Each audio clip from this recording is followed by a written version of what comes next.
Hey guys, it's EVERSEEN here. So today's video is going to be all about gear resetting, and I've talked about this loosely before, like many times, and I haven't really done a solid guide on how to prioritize your resets.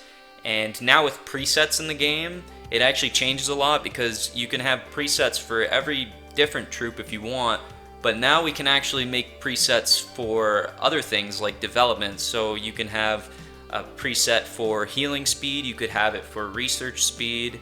I know I have one for resource yield, and people have them for troop load. There's many things that you can do with presets now, so I feel like I should do a revamped guide on just how to prioritize your gear resets. So I'm just going to get into the more beginner stuff to start off, and then as the video progresses, I'll get a little bit more advanced. I just want to make people understand why gear resets, for instance, like scale up, or why you should be using a blessing stone here and not here, and so on and so forth. So now, looking at the gear, I want to show you this account that I use that is just a farm L2 that I use, but it still will give you an example as to what I'm talking about when I talk about that. Every single time your gear levels up 5 levels, you unlock a new tier of percentage. So as you can see, like level 40 gear is 1 tier, right? But when I get to level 45, it unlocks the next tier of percentage until level 50, which unlocks the maximum percentage that you can possibly get. So as an example, if you look at this level 48 sword that I have, my infantry HP is 4.5% and it's green. So when you're resetting equipment, it goes white, green, blue, purple, orange, all in order. That's order by quality. So if I look at this chest piece, you'll actually see that I have 4.2% on the HP, but it's a blue roll. So basically what I'm saying is that if 4.5% is green, that means that this blue reset on the level 40 piece is much worse because it hasn't been progressed to the next tier yet. So now hopefully that doesn't confuse a lot of people. It might, but it makes sense if you kind of take it slow and break it down. And this is why I never use blessing stones on equipment that isn't level 50, because I really don't want to waste a blessing stone.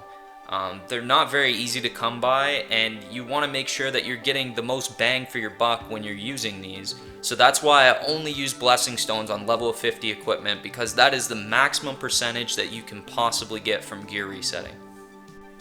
So just to give you an example why I'm kind of stingy about only doing it on level 50, is because back in the day, blessing stones were really hard to get in the beginning, and you would have to buy them with military points, which was essentially a week's worth of military points to buy one reset. And if that reset was bad, that was a week's worth of progress to put onto your military point stats. So really, I only wanted to do level 50 gear because it was that important that I got the most percentage possible.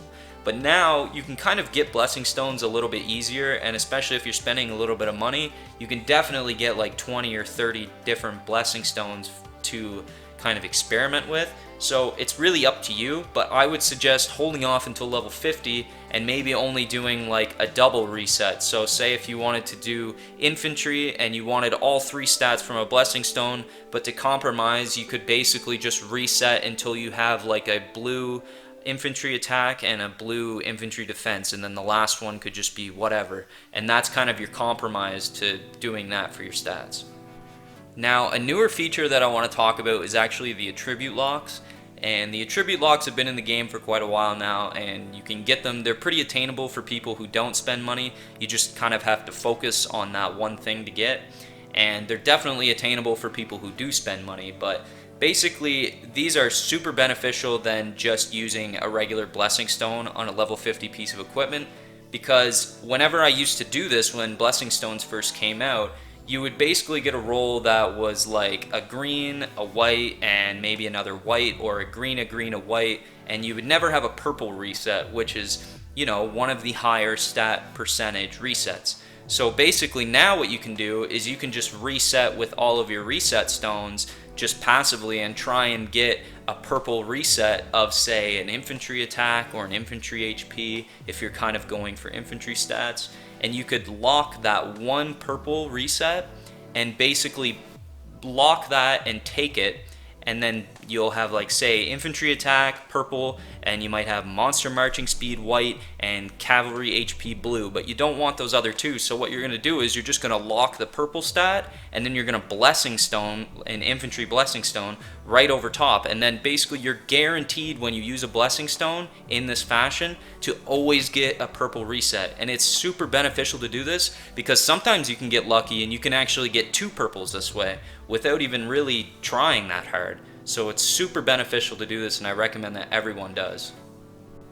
Another thing that people don't really experiment with a lot that I've seen is actually locking a stat of a different type of troop. So for example, say if I had all infantry stats, but maybe I'm an infantry and archer's castle, and I want my archer attack to be buffed, but I want my infantry HP and defense to be high as well because they take most of the damage in a battle. So what you could actually do is infantry blessing stone a locked archer attack stat, for example. So I can actually show you doing this, but the harder thing about this is that it's going to cost you more locks and more blessing stones, because I just want to mention that if I lock archer attack, but if I try to blessing stone with infantry, I can either get a combination of 2 of all 3 infantry stats. So I could get attacker HP, or I could get attack and defense, or I could get defense HP, and so on. So when you're resetting with a blessing stone but with different troop stats, just remember that that blessing stone is not going to give you HP and defense. It's going to maybe give you infantry attack too, because the one stat that you have is now archer attack, it's not actually infantry attack.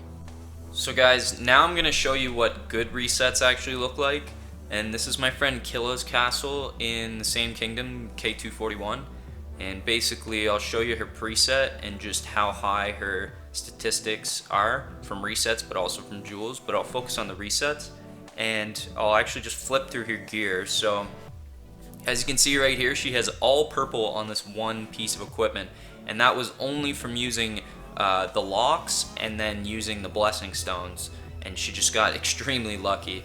And here you can see she got 2 purple on this piece, and then 2 purple on this piece, and 1 purple so far on that one, 1 purple on that one, and then 2 purple on this piece. So what she's been doing is she's just been using attribute locks and blessing stones over and over and over again, so that in hopes to finally get that second purple reset. And of course she got it, so now her stats on her resets are extremely high. They're all well over 40%, which is already really good, and this is way better resets than I've ever gotten in any kingdom that I've played.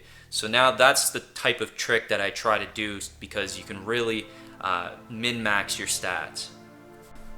So I'm back on my castle in K241, guys, and I just want to walk you through my presets and why I have them. So my first one is going to be my infantry preset, and then my second one is cavalry. So those ones are kind of, I've just been working on cavalry a little bit, like here and there. It's kind of more not important. I might actually switch it to a development preset later down the road, but basically this is the one that I use all the time for war. And I'll show you my third one, and it's basically hospital space. So wounded soldier limit is actually 18.8% more when I use this preset. And I'll show you my fourth one. It's resource yield, so I actually get 85% more resource yield when I use this preset.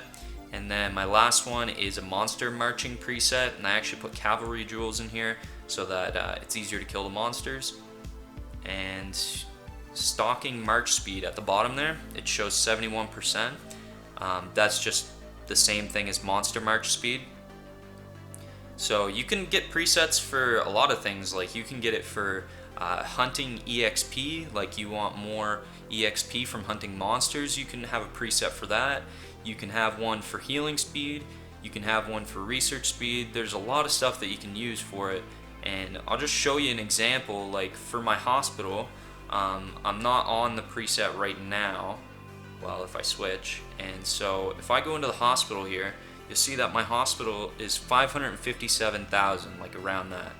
And if I go ahead and switch to the preset, you'll actually see that the hospital goes up by like almost 50,000 just from having that preset.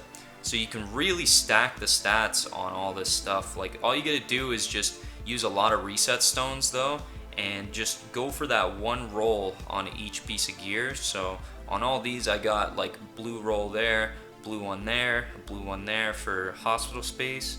And yeah, you just keep doing that, and then eventually it stacks up. Like for some of the presets, like when I did research speed, I had close to 25%, and then when I had healing speed, I had 25% there. So it's actually quite a big jump when you use the presets. So I'd recommend, like, if you don't do this and you're really keen on like upping your development, I'd start doing this. Like, I used to have a monsters one, and I would get so much EXP. I would almost get double for killing the monsters. So it's definitely something everyone should look into. And that's gonna do it for this guide, guys. Like, there's really not much else I can talk about. If there is anything that I did miss, because I'm human and we all make mistakes, you guys can leave a comment down below. Just ask any questions if you don't understand or if I did miss anything. And yeah, just like and subscribe and all that stuff.